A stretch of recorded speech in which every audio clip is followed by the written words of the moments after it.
Retribution just caused chaos on SmackDown. Welcome to the WrestleTalk podcast review of SmackDown. I am Chopper Pete Quinnell. I'm joined by Andy Datson. And the first thing we're going to be talking about on today's episode is this brand new faction called Retribution.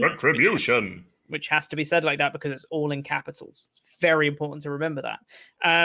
They were obviously they debuted on Raw on Monday, where they threw a Molotov cocktail at a generator and were really happy about it.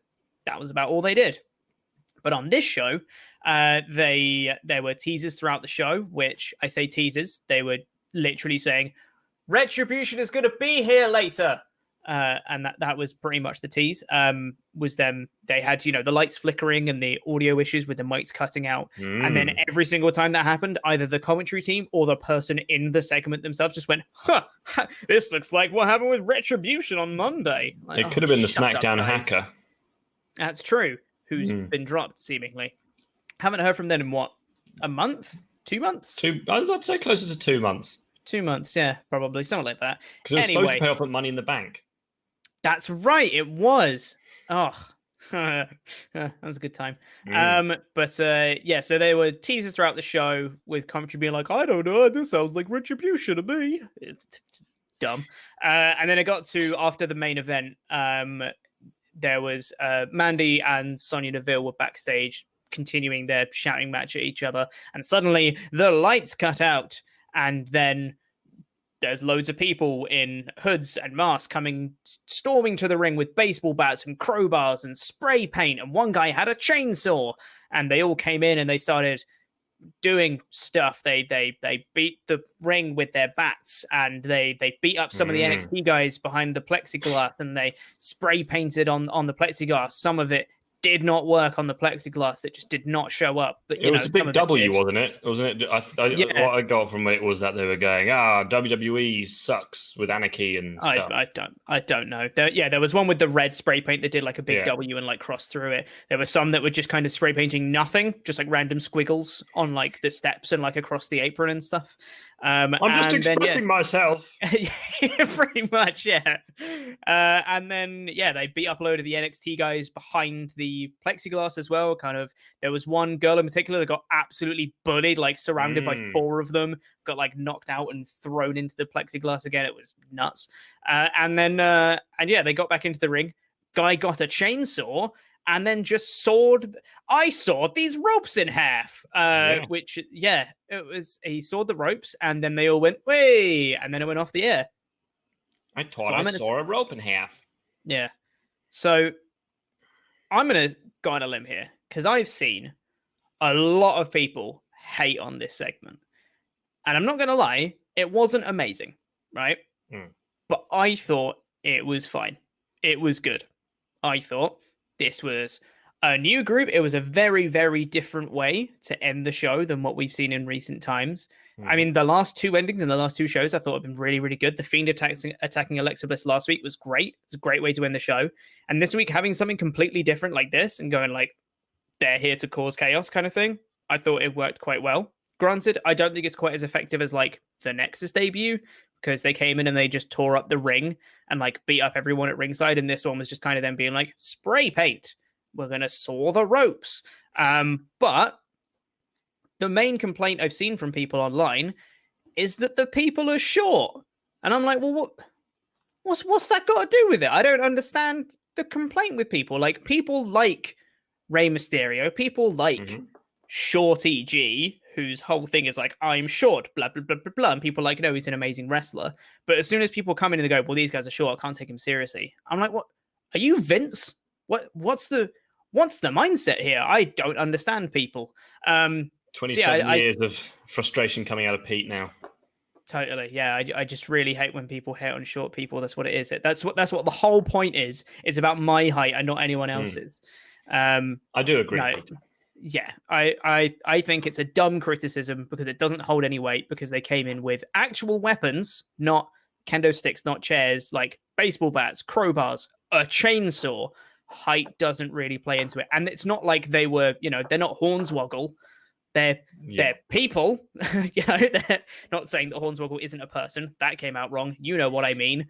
But they came in with weapons, so height doesn't really play a factor anymore when you've got actual. I don't get that criticism.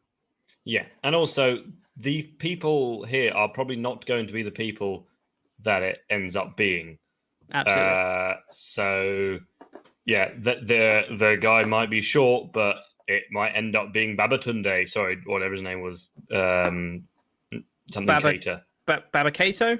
But Boba Kato? Boba Fett? I don't know. Yeah. Django Fett. Yeah. It's going to be, yeah. But also what I don't understand is fans going, oh, WWE, just try something new. Hurry up. WWE, try something new. Oh, what? I don't like it. Why are you trying something new? This is rubbish. And yes, it's fair enough if you don't like it, but don't mock it because of something so trivial as the fact that you thought that they were shorter than you were expecting them to be. I mean, I, who see Hornswoggle as a person, never...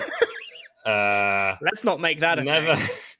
Never ever saw him as anything less than a wrestler. But yeah, I can't... at that point, it becomes you are looking for something to complain about rather than it being bad, therefore you're complaining about it.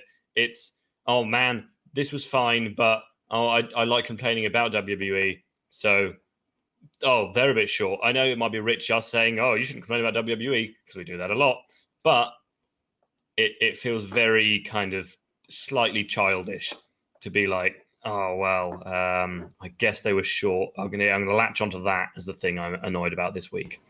Yeah, it didn't seem to make any sense to me because, like, I thought it was fine. It's an interesting way and a different way because WWE can be really, really stale most of the time. It's the same formula every week and it's the same kind of endings, and having something new and refreshing, even though it might not be like the best segment in the world, it's still different. It's new. It's fresh. I'm okay with it. I'd much rather see this play out and, you know, judge it after a few weeks of stuff rather than just an immediate thing, because I thought it did what it set out to do. It was a little bit shocking. It was chaotic, which is what they wanted it to be, and I thought they looked all right. It doesn't have to be, you know, it's not the Nexus, it's not the Shield, but it doesn't have to be. I don't get why. I understand the comparisons between them, but I don't think they should automatically just be treated as, you know, lesser because their debuts weren't as good as the others. You know, they're still an interesting group, and like you mentioned before, like the people who did this assault probably aren't going to be the people that are actually going to end up in the group, especially since one of them is supposedly going to be Dominik Dijakovic, who's a very tall lad, lest we forget. And he's been doing a load of teasers for it on Twitter, you know, blacking out his profile and hiding images in his profile picture and stuff like that.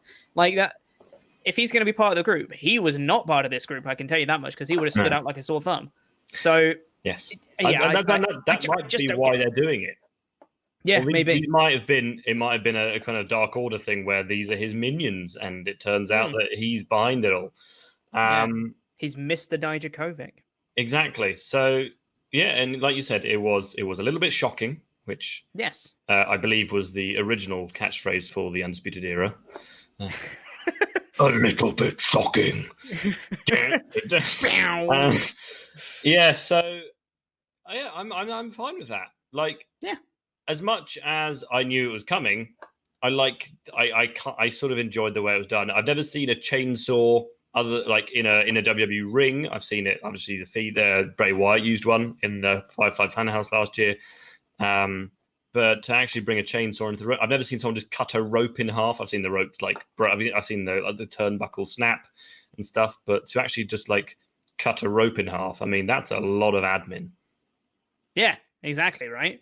So you can see why they only taped one episode of SmackDown this week, because they were like, not got any ropes anymore. Oh, crap, we should have really done that as the last thing. Oh. Yeah, should have done that for next week's episode. God, us. But they are going back to live WWE programming soon, so the one before SummerSlam, I believe. One before SummerSlam, yeah. That's supposedly the plan right now. So maybe they can do this sort of stuff more regularly. But yeah, so for everyone expecting me to just crap on Retribution the whole time, I'm sorry, but I just didn't think it was that bad. Stuff like the Karaoke Showdown is worthy of a rant. This, I don't think was. I thought it was okay. I'm sorry.